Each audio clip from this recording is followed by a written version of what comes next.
AP liquor scam case కీలక మలుపు తిరిగింది. సిట్ అధికారుల సోదాలో ఏకంగా 11 కోట్ల రూపాయలు పట్టుబడ్డాయి. రంగారెడ్డి జిల్లా కాచరంలో ఏపీ సిట్ సోదాలు నిర్వహించింది. సులోచన ఫామ్ హౌస్లో 11 కోట్లు సీజ్ చేశారు సిట్ అధికారులు. A40 వరుణ్ ఇచ్చిన సమాచారంతో సిట్ అధికారులు దాడులు నిర్వహించారు. ఇక 12 బాక్సులు నగదు దాచినట్టుగా గుర్తించారు. A1 రాజ్ కేసిరెడ్డి ఆదేశాలతోటి నగదు దాచినట్టుగా వరుణ్ చాణిక్య అంగీకరించినట్లుగా తెలుస్తుంది. ఇక 2024 జూన్లో నగదు ఫామ్ హౌస్కు తరలించారు. ప్రొఫెసర్ తగల బాలరెడ్డి పేరు మీద ఫామ్ హౌస్ ఉన్నట్టుగా అధికారులు గుర్తించారు.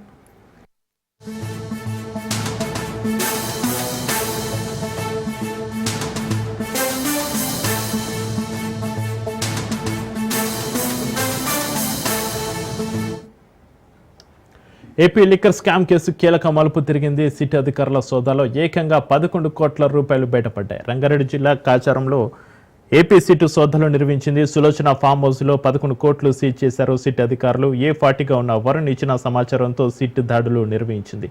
12 బాక్సులో నగదు దాచినట్టుగా గుర్తించారు. A1 రాజ్ కేసిరెడ్డి ఆదేశాలతో నగదు దాచినట్టుగా వరుణ్ చాణిక్య అంగీకరించినట్లుగా తెలుస్తుంది. ఇక 2024 జూన్లో నగదు ఫామ్ హౌస్కు తరలించారు. ప్రొఫెసర్ తగల బాలరెడ్డి పేరు మీద ఫామ్ హౌస్ ఉన్నట్టుగా అధికారులు గుర్తించారు.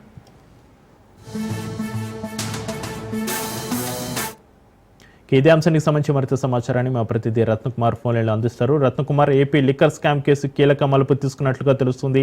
సిట్ అధికారుల సోదాలో ఏకంగా 11 కోట్ల రూపాయలు బయటపడ్డట్టుగా తెలుస్తుంది. రంగారెడ్డి జిల్లా కాచరంలో ఏపీ సిట్ సోదాలకు సంబంధించి మీ దగ్గర ఉన్న అప్డేట్స్ ఏంటి రత్నకుమార్? ఏపీ లిక్కర్ స్కామ్ లో ఇప్పటికే ప్రభుత్వం దూకుడు పెంచింది. వాస్తవానికి ఈ కేసులో ప్రధాన నిందితులు ఎవరెవరైతే ఉన్నారో వాళ్ళందరినీ కూడా అరెస్ట్ చేసుకొని కొంతమంది ఇందులో ఇప్పటికే పలువురు ఎవరెవరైతే ఇన్వాల్వ్ అయి ఉన్నారో వాళ్ళందరూ కూడా అరెస్ట్ అవడంతో రిమాండ్లు కూడా అయ్యారు. అయితే ఈ కేసులో మరికొంతమంది ఉన్నారనే ఉద్దేశంతో ముఖ్యంగా A1 గా ఉన్నటువంటి వ్యక్తుల కోసం A1, A2ల కోసం ప్రకటించి కూడా గణింపు చర్యలు చేపడుతుంది. మరి వైపున వారు సంపాదించినటువంటి అక్రమార్జన వైపు కూడా ఫోకస్ చేసిన నేపథ్యంలోనే ఇప్పుడు లిక్కర్ కుంభకోణంలో ఒక కీలక మలుపు అనేది చోటు చేసుకుంది. భారీగా నగదు స్వాధీనం చేసుకున్నారు స్పెషల్ ఇన్వెస్టిగేషన్ టీం అధికారులు. కుంభకోణంలో A40గా ఉన్నటువంటి వరించినటువంటి సమాచారంతో ఈ రోజు తెల్లవారుజామున హైదరాబాద్ లో సిట్ అధికారులు దాడులు చేయడం జరిగింది.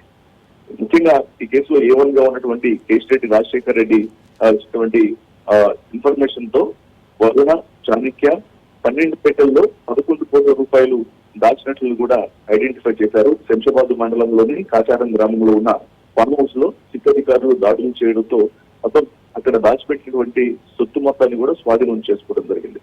ఈ గెస్ట్ హౌస్ లో సులోచన ఫార్మ్స్ ప్రొఫెసర్ తగల బాలరెడ్డి పేరు మీద ఉన్నట్లు కనుగొన్నారు సిట్ అధికారులు. 2024 జూన్లో ఈ మొత్తం 11 కోట్ల రూపాయలను 12 పెట్టెల్లో దాచిపెట్టినట్లు కూడా ఐడెంటిఫై చేయడం జరిగింది. ప్రజెంట్ యొక్క అమౌంట్ మొత్తాన్ని కూడా స్వాధీనం చేసుకున్నారు. ఈ కేసులో A1 గా ఉన్నటువంటి కేసిరెడ్డి రాజశేఖర్ రెడ్డి ఇచ్చినటువంటి సమాచారంతో ఆయన యొక్క ఆదేశాలతోనే వరుణ్ చాణిక్య అనేటువంటి వ్యక్తులు 12 పెట్టెల్లో మొత్తం 11 కోట్ల రూపాయలను ఫామ్ హౌస్ లో దాచినట్లు కూడా ఐడెంటిఫై చేయడం జరిగింది. తదుపరిగా లిక్కర్ కుంభకోణంలో యొక్క వెలుగు చూసినటువంటి యొక్క అంశాలు అనేవి ఇప్పుడు ప్రస్తుతం స్వర్కింగ్ గా మారాయి. ఇంకా పెద్ద మొత్తంలో అమౌంట్ దాగి ఉండొచ్చని భావిస్తున్నటువంటి సిట్ అధికారులు ఇంకా ఎక్కడెక్కడ అమౌంట్ అనేది దాచిపెట్టారు అనేది ప్రస్తుతం ఆరోపించినటువంటి పనిలో ఉన్నారు. Right, thank you Ratnakumar.